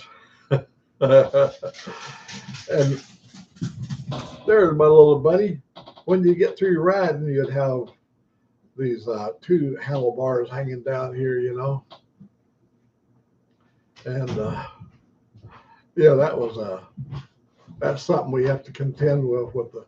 I choose, I kind of keep it trimmed back, where it's shorter, because but I got a full face shield now, and they can flap around all they wants to. Come here, little sweetheart. Come here. Honey, look right in there and what do you got your head up in the bun for? I didn't want to.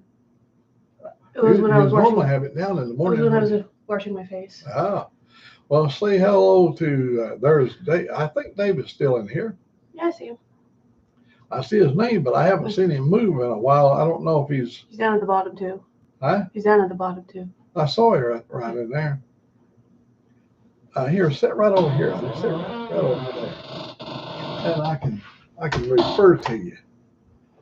All right. So here we are, the dynamic duo. Oh, Don was thinking names of me and Angelique. Like Batman and Robin. If that's the case, then I'm Batman. You're Batman. I'm Batman. You're batshit crazy. I can tell you that. Sick. You're the one that's crazy. You want to look at a real crazy person? There's one right there.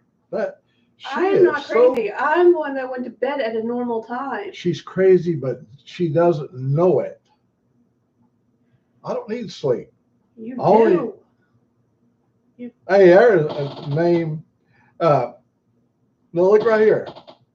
If you look up in the Webster Dictionary, batshit crazy, move your hand so they can see your picture.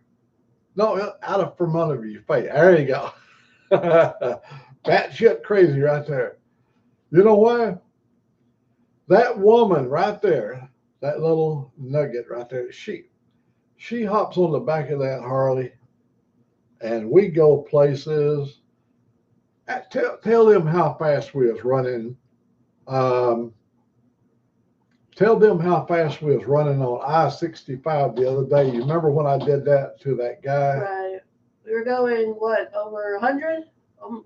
About 105? Something like that? Yeah. Well, with heavy nugget back there sitting on the back, and my front wheel was barely touching the pavement. Every time I hit a bump, my front wheel would come way up like this, and we was I was angry, and I'm too old to get angry, but I wanted to look him right in the eyes. I wanted to pull up to him and look him in the eye and invite him to visit me over on the side of the road so we can discuss his highway driving behavior. But Angelique didn't think it was a good idea. Of course Angelique would not think it's a good idea. Look at little Theo back over here. There's my little buddy. Hey, little buddy. Wish you'd come over here. So, how do you pick that money up on the floor? You're walking over, walking all over it. Oh, here's your $200 back. Here, give Mr. Paul out of your wallet. Theo had it in his mouth all day. He was walking around there. Was Theo making it rain? Theo was making. I said, Theo, what are you doing? And he grabbed it out of his paw and he started making it rain. I guess he was paying his rent. Watch this. That's what you do. Watch this. Woo! I cannot believe you've been up all night. She finds it difficult to believe that I actually can stay up for days at a time. I But don't you take medication. You don't see me. I don't take no drugs or nothing that makes you stay up. I've always been awake. Well, when you have to work late into the night on second shift, it kind of Well, I stays with worked you. for, It stays with you. I spent 22 years on the second shift. I'd get off at midnight. I heard my phone tripping. Name my woman sitting over here. You might let her know what part of the world you're in. She knows where Dave is at. He's in Australia. He knows Sick is over there in Florida. You might let her know what part of the world you're in. I've had friends that stop by, and yeah, we have of course we have EB. She stops by, and she's over in China. A delightful lady. Everybody loves EB. And she has a host of people that some more close to China. Oh, well, okay. There you go. You just never know where people are coming from because this is a universal thing around the world. Makes the world appear to be smaller. Feels like your part of the world feels small. Well, sweetie, what we're going to do today? We got some company coming over today. Oh yeah, the freezer. We got a guy. He hasn't called. No. Oh, I heard the thing beep there a while ago. Let's look. He might have sent me a text message.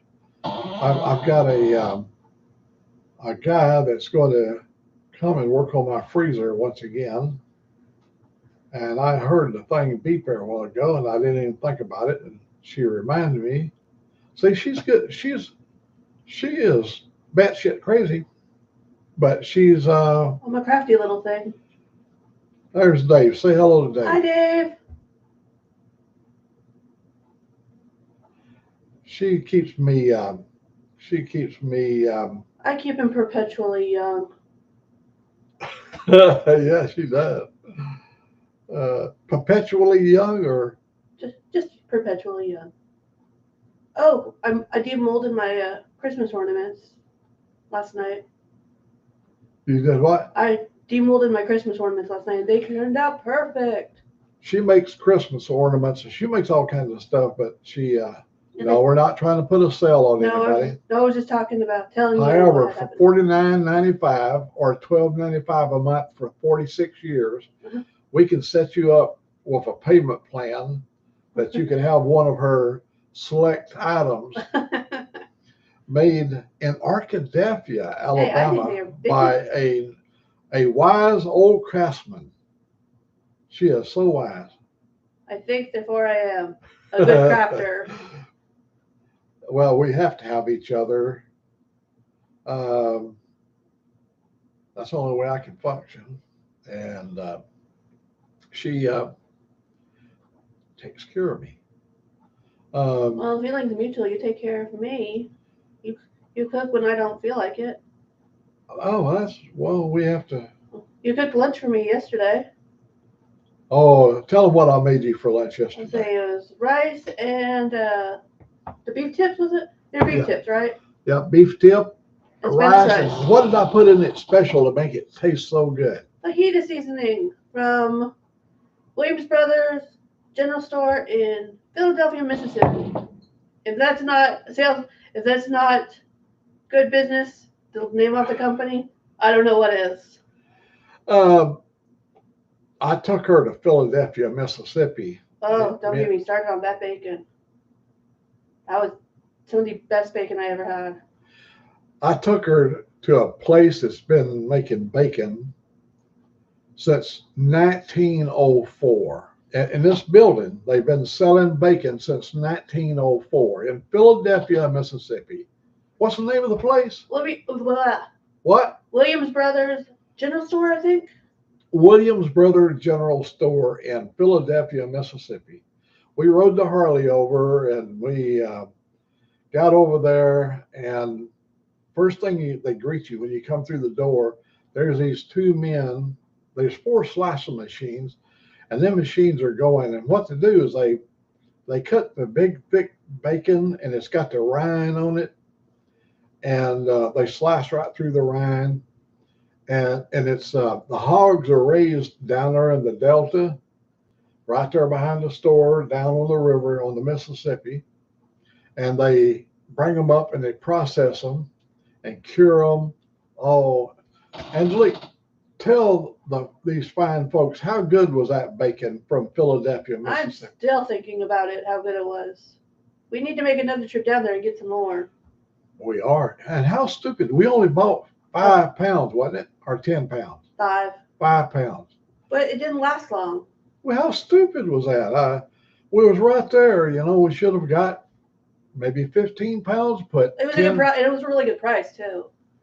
$6.99 a pound, I believe. Yeah. It was. Yeah. But we got good. But we distributed amongst family. Well, we stopped and I have elderly relatives. They're in their 80s like me, and they love bacon. And I stopped and gave them bacon, and then we realized we should have bought maybe 15 don't forget about that pounds. cheese too. Oh, they had the wheel cheese. Oh.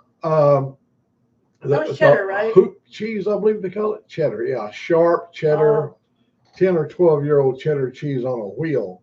I wanted that whole wheel. I know. They cut you a little slither and you put it in your mouth. And when you lay that cheddar on your tongue, it just flows. It melts in your mouth. Melts in your mouth and just flows down your throat. And, honey, I'm so happy you come and joined us this morning. Well, you said to put human clothes on. Well, yeah. Well, you had your sleeper stuff on. I was wearing night clothes. Well, yeah, now you look like you're more dressed.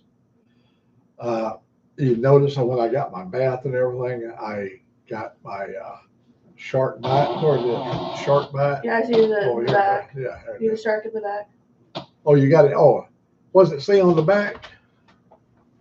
Let me turn around. Shark Bite Motorsports. Let me see if does it show up on the screen? Yep. You see shark bite? Yeah. Okay. Looks good. I was fortunate enough to be a part of this organization. After I retired, my nephew started this company, and he wanted me to be a spokesman for his company because I had a worldwide network of amateur radio stuff, and I had my internet stuff, and so he let me be a part of the organization. I ain't talking about just a friend of the network or whatever. I was a part of the company, and so I used to wear sent me all the different. Oh, here's a shark right here. Where's my other arm? Oh, there it is. Everything is backward. They sent me all kinds of stuff to wear and advertise, and I was flying. I was up in the first class in a 777 Boeing.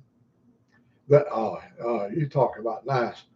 On that 777, you have compartments, and it's got a sleeper. And I was on the late night run. I left Chicago at about midnight, and I was going to Dallas, Fort Worth.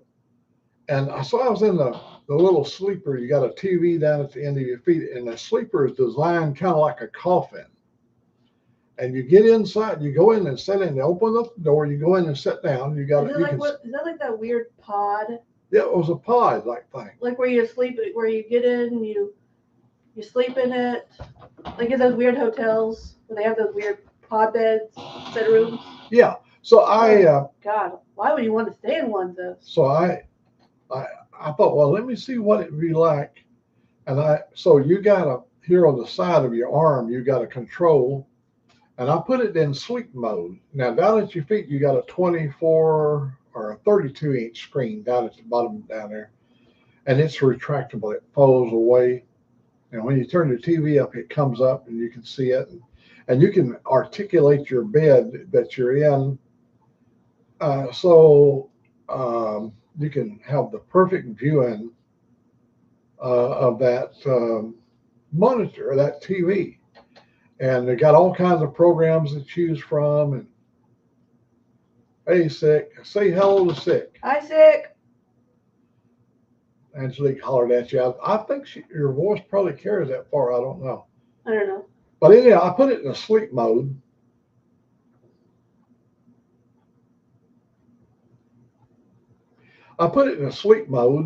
And everything closes up, and now you're in the sleep mode. You got a pillow and it goes back. Oh, and the only awkward part about it was when I laid down, my head was facing towards the cockpit, and you was flying backwards, and it was just an awkward feeling. I just felt disoriented. But once I closed the doors down, and got into my little coffin there. Oh gosh. Well, it was like a coffin. I know, but that's just bad reference to it.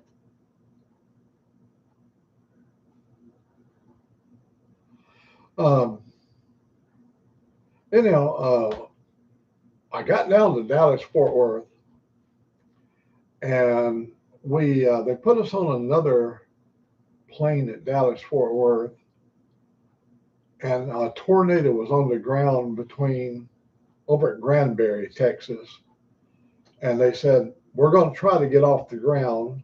I thought, try? And he said, we've held in delay, but if we don't make this connection to Atlanta, it's going to be tomorrow morning at 10 a.m. before you can leave out of Dallas Fort Worth. I said, get that damn mother on the road. Let's get this freight haul in here. You're no more than a truck driver. Pull in big throttles on, and let's head to Atlanta. And we were rolling up out of Dallas Fort Worth, and I'm looking over there towards Granbury, which is right there in that region. That's where the NASCAR track is at. Whoa, lightning, and the old plane was. It was rocking and rolling. There was people squealing. Then he comes on and he said, the worst is over. And when we crossed over the Mississippi River, there was a pressure variance. We was at this time around 34,000 feet. That damn thing began to porpoise like this. As we was riding the ripples of this variance of high and low pressure. And it was like surfing in the air. And that thing was just, all of a sudden, stuff on your table would float up. Ladies and gentlemen, please put your tables in the upright position, and we're experiencing some rough air. And people squealing and hollering. And so anyhow, we got over that little ordeal. We've had some amazing flights in our life. We got struck by lightning. I was in a 737 Boeing. We'd been down at Redstone Arsenal, Alabama, and now we're on our way back to Seattle. A bunch of old Boeing workers are all loaded up in there. And lightning struck the 737. What happened was we was up in a big storm across the Colorado Rockies, and he dropped us down from 34,000 feet down to 19,000 feet. And when we got down it, we flew through this lightning belt. Oh my God. And then we got hit. When the lightning hit, all the lights on the airplane goes off, and up in the middle of the fuselage, there was a row of little amber looking lights begin to light up. And I'm sitting way in the back. When Boeing sent us anywhere, they didn't send us first class. They sent us in the back. And if I wanted to go first class, I had to pay my money. And anyhow, we were back there, and I could hear the APU system come on. Its little turbine engine. Well, I heard it spooling up, and then all of a sudden the lights started getting brighter. But in that stage, when the lights was coming up, getting brighter, we could see smoke in the cockpit. It was full of smoke. It was just rolling down from the ceiling. And there was a lot of people going, oh, making all kinds of like screaming and moaning sound. And he was doing this and jerking up and down. And finally, he come on the PA system and he said, ladies and gentlemen, um, what you see coming out of the cockpit up in the top of the fuselage is not smoke. That's condensation. We lost all of our unit when the APU kicked in. It's bringing our air pressure back up to 7 pounds or whatever, so you're like at sea level. And so until that gets fully pressurized, you're going to see this condensation, like your breath. Well, when you're riding in a plane and you see this white bellowing smoke, it's fire as far as your brain is thinking. I'm glad we didn't catch on fire, because that would have been awful. Well, was you going to buy me lunch this morning, or? What do you want for breakfast? I can make you a pancake. Oh, was you going to do pancakes? I already ate. You done eat? Yeah, I told you I was gonna make pancakes. It's not even 9 o'clock and you've already ate? Yeah. Well, I used the last of the Crusties, but I still have some pancake mix. it's already mixed up. No, I said I don't use the last, but I still have pancake mix I can whip up. How about do this? You want a McMuffin? No, how about going and making me a French toast? French toast? Yeah. Yeah. You make the best. This little Nuggy? I almost called her a dim-witted, low-life, and simple-minded booger picker, but that's over the red line. You never want to call your woman a dim-witted, low-life, and simple-minded booger picker. You can pick your seat, but I can't pick your nose. Go on, you little nitwit. I thought you were going to talk about how great my French toast is. Hey, come here. You come in, but you didn't even give old Uncle Mac Daddy. Uncle Mac Daddy. Is that what? Mac Daddy. Come here. All right, thank you. You want just one or two? I just want one French toast, and I want my Golden Eagle syrup. I figured, that's why I didn't say anything. And she's gonna go make me some French toast. Finally got her out of the room, for God's sakes. It's just, she was hogging the whole network up. You notice all the rest of the people left, they go, oh, if she's gonna be on there, I'm leaving. Only the hardcore stuck it out. She's a funny little person. Well, she's kind of shy, I'm trying to get her out of her shell. She's an outgoing, she's funny, witty. She does all kinds of stuff to keep me happy. And I'm a most lucky guy in a lot of ways. There's my little buddy. There he is, right over there. No, I guess he's right over here. Right over here. No, right over there. Oh, which arm is he? No, he's right here. Hey, little buddy. Theo, he's still alive. I've seen his little head move. Well, it's been 2 hours and 3 minutes. And you guys probably need a break. Let me see. In Australia, it's 10 o'clock at night. Am I right, Dave? You're coming up 5 minutes to 10 over in Australia?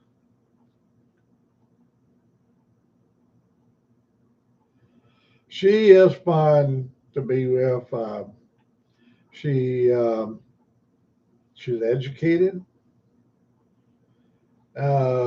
She has warm humanity about her. She when I was really suffering, well, you might have seen the little video where she took the power tool there and tightened the bolts up in my leg. That was fun. But when I had to dress my leg, we had to put it in this tub, and she'd get down there with a cloth and rub my leg, rub the blood and stuff, clean it up down there, and then we have to put a treatment on it. And I couldn't have done it. She done it for me, and that was really good. My family really loves Angelique. Um, I took her out to meet a lot of the family out on the West Coast that they expressed their love for her, and we just had a great time. Uh, I tell you, Dave, I tell this little story. When we got out there last year, we went to the local shop where you buy your stuff, your different Indicut, Kush and all that stuff. And I didn't want to buy a bunch to bring home yet because we're going to be out there for a couple of weeks. I went out there to see my grandson graduate from high school. And we went down there, and they had strawberry with THC, and it was chilled already. So when we got home, my sister and I, we chucked down a couple of gummies, and we bought the good stuff. And oh my God, and I was feeling great. Next thing I know, she was sitting over on the couch, and she was sitting there and looking and talking. And the next time I looked over at her, she was sound asleep. And she was knocked out. Well, we had a long trip out there. We drove really fast and drove all night and day and got out there in quick order. And she was tired from that, but it knocked her out. And the next day, we was waiting for my daughter to come down. So the three of us, we did a gummy. And well, when my daughter arrived, there's a train that just, I don't even hear it anymore. When she came to the door, my daughter, she brought her friend with her. And I know the friend. I know her really well. I've been knowing her for years. But we were just about as effed up as you're going to get. And I kept apologizing to my daughter because she had never seen me that wasted. Old Mac was, he was in bad shape. But we got through it. And then, we all got hungry. And so the girls, they went over and they went to a Chinese restaurant and got us all this wonderful Chinese food. And hell, we ate for hours. Oh, we were craving food, It was eating all this chicken, popcorn, shrimp, and General Powell, compound chicken, and hot and spicy with big old cayenne peppers in it. Chew up them big old red peppers. Oh, that was so good. And then, so my son is now getting off work up there and he was 50 or 60 miles away. Oh my God, we were just laughing our heads off. Time he gets down. We had already, all of us had already charged up on another gummy. And he comes in bringing buckets of chicken. I already told him that Cindy was there and all the, I told him who all was there. And so he brought enough of chicken for everybody. Good God Almighty, when we ate for 4 straight hours of just eating and laughing and carrying on and hugging and embracing and loving one another. And my sister, she's up in age as well, but she's not like an old person. She was also blessed with having stamina. She's 2 years younger than me. And so she was with a lot of stamina. Here she is. We was up way late into the night and we partied for 2 whole weeks. My daughter gave me that ride on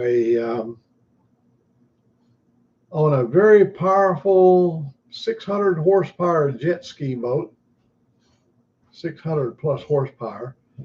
And we run it on the flat level water on Lake Kavanaugh over 100 miles per hour. Well, look at little what are we going to start calling you now? You wanted to be Robin or Batman. Which one? I'm Batman. Look right here.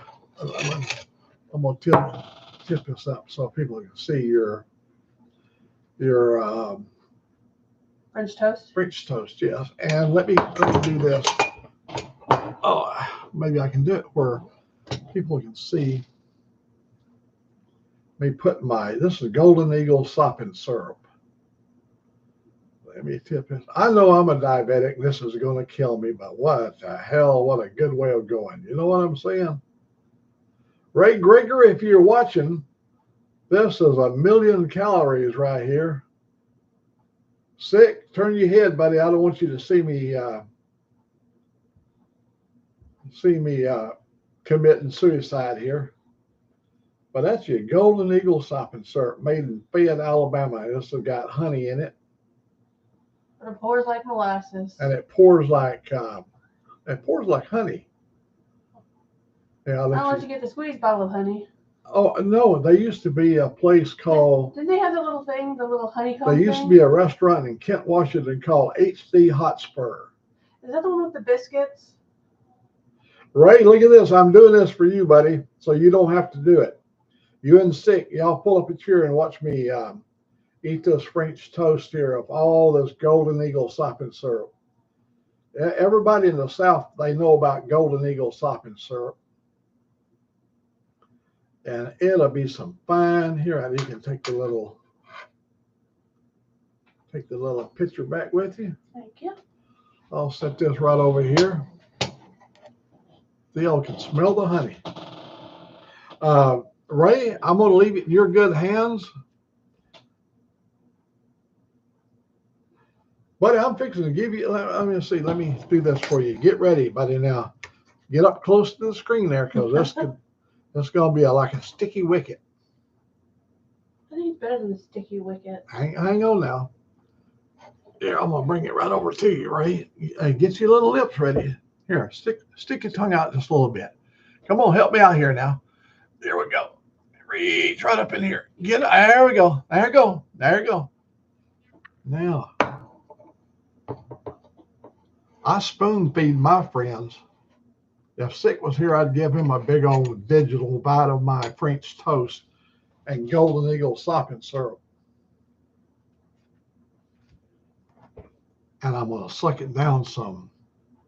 Yeah, it's dripping. Yeah, but I had my plate under it. So there's no Golden Eagle sopping syrup on my keyboard. Come here, girl. Come here.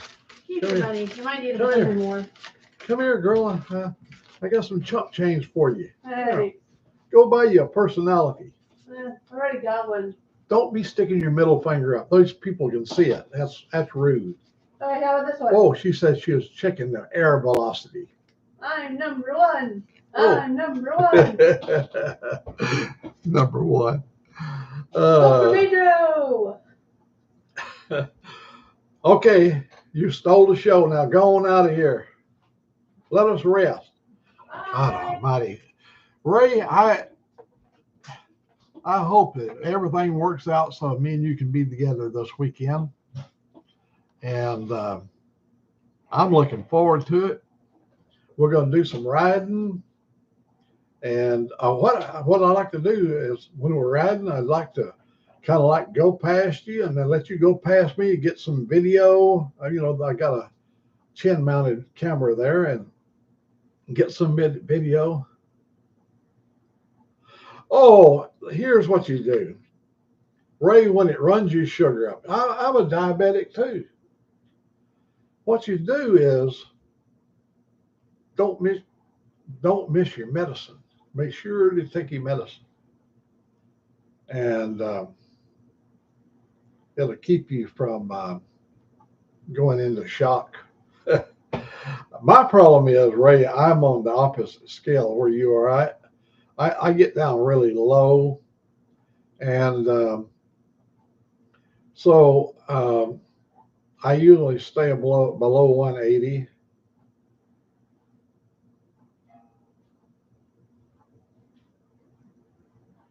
Oh, we're gonna have a good time. We're gonna not only we're gonna ride, it's gonna be Ray Gregory rides and eats. See, normally it's Ray Gregory rides and talks, but it's gonna be Ray Gregory rides and eats, because we're gonna go to a really good Chinese restaurant, have a lot of food, and the weather is going to be spectacular. 80 something degrees. We have up there now, when we cut across to go to the natural bridge, we have a big national forest. Don't forget your meds either. Okay. A big national forest. It's called the Bankhead National Forest. But you've got wonderful riding country in Georgia. You're not coming over here for the riding scenery, because we don't have nothing to offer compared to Georgia. I mean, Georgia's got great stuff, especially where you live up in the hills. We enjoyed riding over there at Helen, Georgia. It was a really good trip. I wish we could have linked up, but we didn't get linked up. But and I wish Hooligan. He hasn't. I don't think he's ever joined me on one of my lives, because he works, and maybe he'll get off one of these days and we can do some stuff. But I got a worried look on my forehead. I usually don't have any frowns, but I think I raise my eyebrows a lot. You don't notice yourself until you actually look at yourself, and most people, you're behind your eyeballs and you only see what's out in front of you. And then when you start going live, all of a sudden you see what they're seeing. Sometimes it ain't no like, yeah.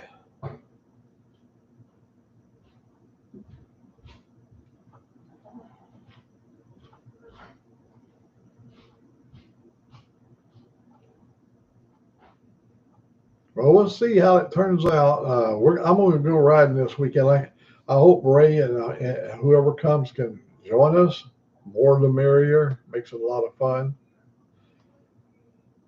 But I'll probably be riding this weekend. Yeah, I'm hoping I get a good email tomorrow from Ray that everything's going good for him. And but I ride every day, so I try to ride every day somewhere. And we don't have any rain gear, but we're from Seattle, so we're not shy of the rain. I hate to ride when I'm wet.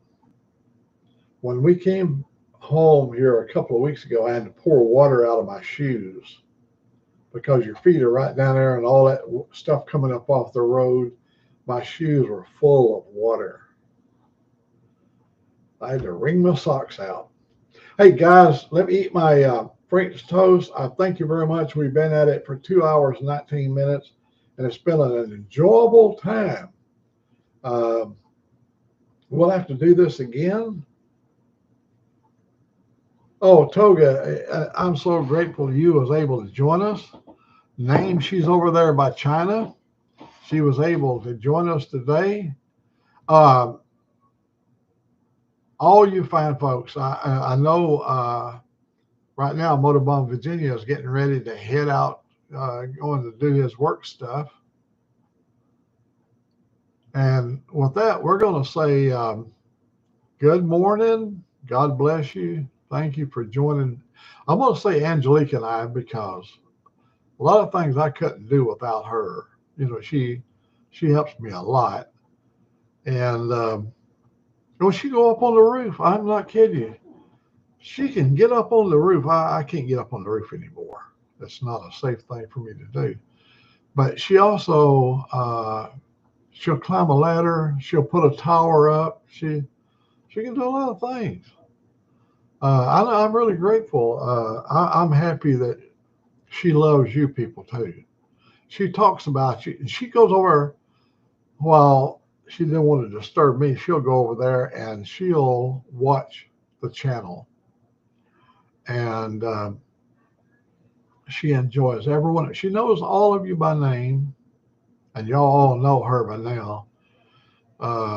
And you'll get to know her more as time goes by. We got a lot of things planned up to do.